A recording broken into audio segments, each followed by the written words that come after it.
യേശു ഒരു പ്രകാശഗോപുരമായിരുന്നെന്ന് തിരുവചനം വായിക്കുമ്പോൾ അല്ലെങ്കിൽ ഈ സിനിമ കാണുമ്പോൾ നമുക്ക് കാണാൻ കഴിയുന്നുണ്ട്. മരിച്ചവർക്ക് യേശു പുനരുത്ഥാനമാണ്. യേശു പറഞ്ഞു, ഞാൻ തന്നെ പുനരുത്ഥാനം. ലോകത്തിൽ മരിക്കുന്ന അല്ലെങ്കിൽ ക്രിസ്തുവിൽ മരിക്കുന്ന ഒരു പ്രത്യേക അനുഭവമുണ്ട്. ഞാൻ പറയുന്നത് നിങ്ങളെല്ലാം ശ്രദ്ധിക്കുമെന്ന് ഞാൻ ചിന്തിക്കുക. ക്രിസ്തുവിൽ മരിക്കുന്നതും ക്രിസ്തുവിൽ മരിക്കാത്തതായ രണ്ടനുഭവമുണ്ട്. സാധാരണ മരിച്ച വീട്ടിലൊക്കെ ചെല്ലുമ്പോൾ കർത്തൃദാസന്മാരായി ഞങ്ങൾ പ്രസംഗിക്കുന്ന കാര്യമാണ്. ക്രിസ്തുവിൽ മരിക്കണമെങ്കിൽ ക്രിസ്തുവിൽ ജീവിക്കണം, എന്നാലേ ക്രിസ്തുവിൽ മരിക്കാൻ പറ്റും. എല്ലാവരും ക്രിസ്തുവിൽ മരിക്കത്തില്ല. ക്രിസ്തുവിൽ മരിക്കുന്നവർ ഭാഗ്യവാന്മാരെന്നാണ് വേദപുസ്തകം പറയുന്നത്. ക്രിസ്തുവിൽ മരിക്കുന്ന ശ്രേഷ്ഠകരമായ അനുഭവം നമുക്കുണ്ടാകണം. ഞാനൊരു കാര്യം ചോദിക്കട്ടെ. നമുക്ക് വേദപുസ്തകം കൽപ്പിക്കുന്ന ആയുസ് എന്ന് പറഞ്ഞാൽ 70 അല്ലെങ്കിൽ 80 ആയുസ അല്ലെങ്കിൽ വയസ്സാണ്. ഈ വയസ്സിനുള്ളിൽ എന്തൊക്കെയോ ജീവിച്ചു, എന്തൊക്കെയോ കാട്ടിക്കൂട്ടി, എങ്ങനെയൊക്കെയോ കൽപ്പിക്കുന്ന ആയുസ് എന്ന് പറഞ്ഞാൽ 70 അല്ലെങ്കിൽ 80 ആയുസ അല്ലെങ്കിൽ വയസ്സാണ്. ഈ വയസ്സിനുള്ളിൽ എന്തൊക്കെയോ ജീവിച്ചു, എന്തൊക്കെയോ വർഷമാണ് അല്ലെങ്കിൽ 10 വയസ്സ് വരെയാണ് ദൈവം നമുക്ക് തന്നിരിക്കുക. അല്ലെങ്കിൽ 50 വയസ്സ് വരെ മാക്സിമം, അല്ലെങ്കിൽ 60, അല്ലെങ്കിൽ 70, അല്ലെങ്കിൽ 50 വയസ്സ് വരെയാണ് ജീവിക്കാൻ ആയുസ് ദൈവം നമ്മെ തന്നിരിക്കുന്നതെങ്കിൽ ഏതായാലും ജീവിക്കണമേ. ഞങ്ങൾക്ക് പ്രാർത്ഥിക്കുന്ന ജോലി മാത്രമേ ഉള്ളൂ, സൗഖ്യം കൊടുക്കുന്ന ജോലിയൊന്നും ഞങ്ങൾക്കല്ല. അല്ലെങ്കിൽ നമുക്ക് ആ നിലയിൽ എന്തെങ്കിലും ഒരു പ്രോമിസ് നിങ്ങൾക്ക് തരാം, അല്ലെങ്കിൽ ഇവിടെ ഒരു ബാനർ കെട്ടിച്ചു നോക്കാം. സാധാരണ ചിലർക്കൊക്കെ മാറാവ്യാധികൾ, തീരാരോഗങ്ങൾ മറ്റുമറ്റുമൊക്കെ മാറ്റി കൊടുക്കുമ്പോൾ ബോർഡ് വെച്ചിട്ടുണ്ട്. ഞങ്ങൾക്ക് അങ്ങനെ ഞങ്ങളുടെ പേരിൽ പറയാൻ കഴിയത്തില്ല. ഞങ്ങൾക്ക് പ്രാർത്ഥിക്കുന്ന ജോലി മാത്രമേ ഉള്ളൂ. സൗഖ്യം യേശുവാണ് കൊടുക്കുന്നത്. യേശുവിന് കഴിയാത്തൊരു കാര്യമില്ലെന്ന് വിശ്വസിക്കുകയും ജീവിതത്തിൽ അത് മനസ്സിലാക്കുകയും ചെയ്യുന്നതുകൊണ്ടാണ് ഞങ്ങളത് പറയുന്നത്. നിങ്ങൾക്ക് വേണ്ടി പ്രാർത്ഥിക്കാം.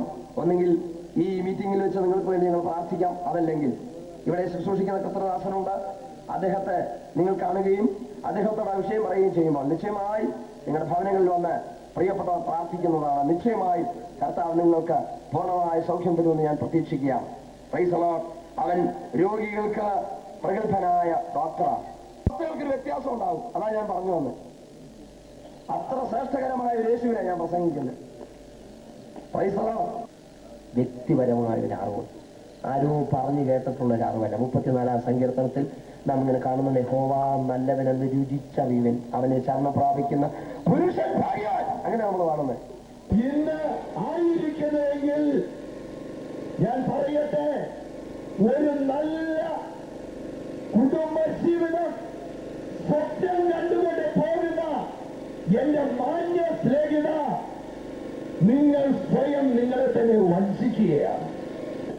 അത്താഴം മേശപ്പുറത്ത് കൊണ്ട് വെച്ചു കൊടുക്കുമ്പോൾ അത്താഴം രുചിച്ചു നോക്കിയിട്ട് പറയും, എന്തടി ഇതിന്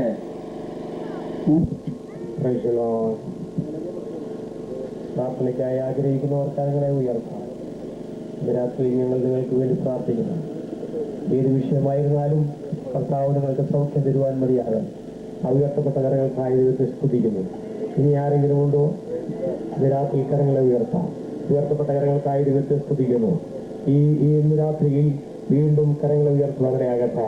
സ്തോത്രം. കർത്താവ് പറഞ്ഞു, ഞാൻ എന്റെ സമാധാനം നിങ്ങൾക്ക് തന്നേച്ചു പോകുന്നു. ഈ ലോകം തരുന്നത് പോലെയല്ല. ലോകത്തിന്റെ സമാധാനം നമ്മളെ കഷ്ടതയിലേക്ക് നടത്തുമ്പോൾ ദൈവസമാധാനം, അത് കുടുംബത്തിന് സ്വസ്ഥത, അത് നിത്യതയ്ക്ക് അവകാശമാണ്. ഇന്ന് രാത്രി വീണ്ടും ആര് കരങ്ങളെ ഉയർത്തും? അടുത്ത് നിങ്ങൾ പ്രാർത്ഥിക്കുവാൻ പോകുകയാണ്. ഉയർത്തപ്പെട്ട കരങ്ങൾക്കായി ദൈവത്തെ സ്തുതിക്കുന്നു. Price the Lord, price the Lord, price the Lord, price the Lord, price the Lord, price the Lord. യേശുവിന്റെ നാമത്തിൽ, യേശുവിന്റെ നാമത്തിൽ, യേശുവിന്റെ നാമത്തിൽ, യേശുവിന്റെ നാമത്തിൽ, യേശുവിന്റെ